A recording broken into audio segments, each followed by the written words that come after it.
This is Muscle Central and I'm Michael Diamond. If you like this video, give it a thumbs up. Share, subscribe, turn on your notifications, and leave a comment. Okay, no doubt about it, Andrew Jack was impressive in his Texas Pro win. He dominated, not the steepest lineup, but he dominated nonetheless. He was simply too big for the rest of the lineup, overpowered everybody. Now, he was definitely bigger. He brought in a bigger package. He was 299 at the weigh-in. I think by the time he stepped on stage, he was 288. It's still a substantial increase in weight since we last saw him on stage, which was the last Olympia.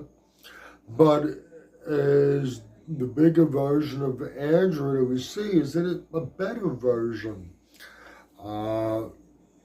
Is this the best package to date? There's no doubt about it. He was bigger. You can see it. You can see besides what the scale said, you can see it on his frame. He put on size. I still think for his size, height, and structure, he needs to put on more muscle, but he did add some muscle.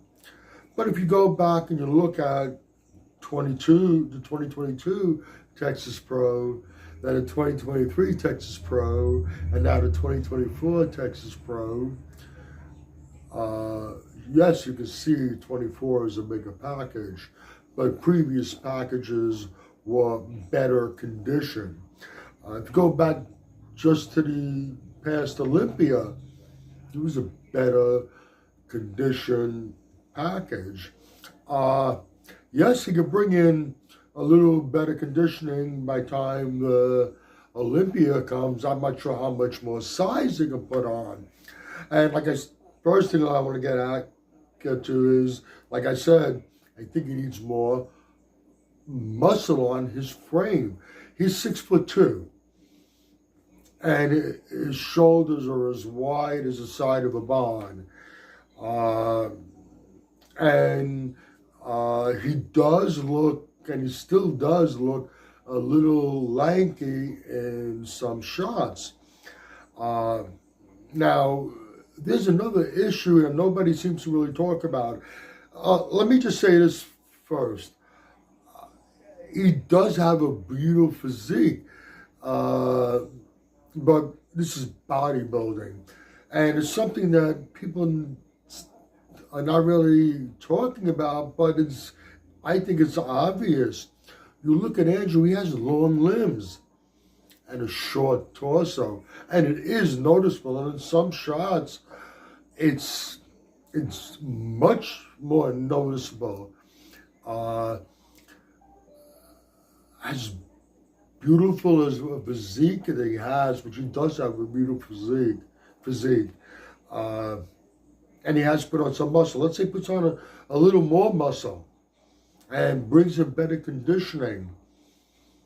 When he's standing against the very best, these other things are going to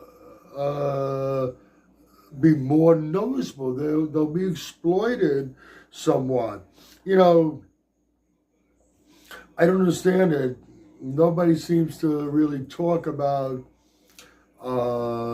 the imbalance. It really is an imbalance, if you want to get right to it. The imbalance with Andrew's torso and the rest of his body.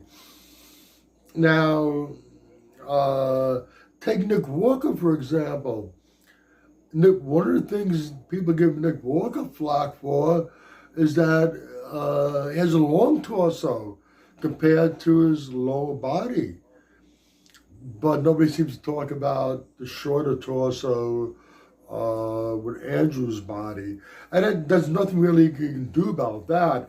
While adding muscle, strategically try to put on muscle in certain areas as opposed to others might help offset it, but it's never going to change it.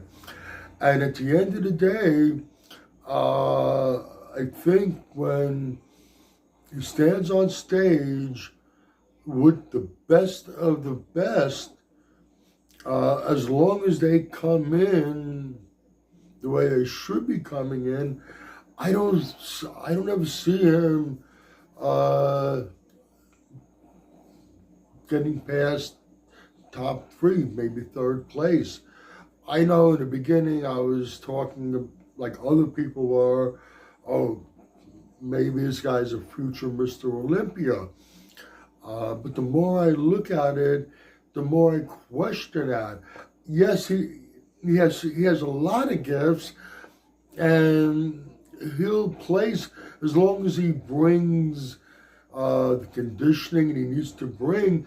He's always going to place high in the placings at the Olympia. But I personally, I don't. The more I think about it, the least I think that he will at some point win the Olympia. And like I said a moment ago, I don't really see him getting as high as 3rd place. I think some other people are going to have to be just a little off. I know it goes against what a lot of people have been saying, and I'm probably going to get slammed for what I just said in the comment section. But by all means, if you agree or disagree with what I've said, please let me know in that comment section. This is Michael Diamond. I'd like to thank you for watching Muscle Central.